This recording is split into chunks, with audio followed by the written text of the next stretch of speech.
So karon guys no, anaw na to si Idol guys kung nabasi ihatag nga tips karon guys para sa katong mga trabahante sa mason guys. Dara guys oh.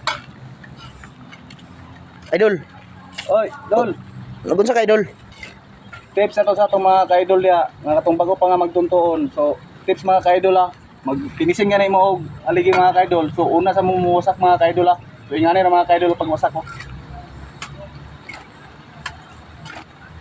Unsa man Idol para gunit ang halo na pag iniglabay. O pag magpinising mga ka-idol, gunit na kay mga ka-idol. So, sulit kay nga pagkatrabaho ba. So, sa pagwasak mga ka-idol, kung nakita ninyo, ingani ra mga ka-idol ha. Ara. So, ipakita itong masa nga murag medyo tubig-tubig gamay. Oh. Mga ka-idol, nga nila mga ka-idol, oh. Medyo tubig-tubig mga ka-idol. So, ayaw yung kalimti mga ka-idol nga wasak gid mo na mga ka-idol. Before mo finishing mga ka-idol. So, kana lang mga ka-idol. So, siguro na ito nga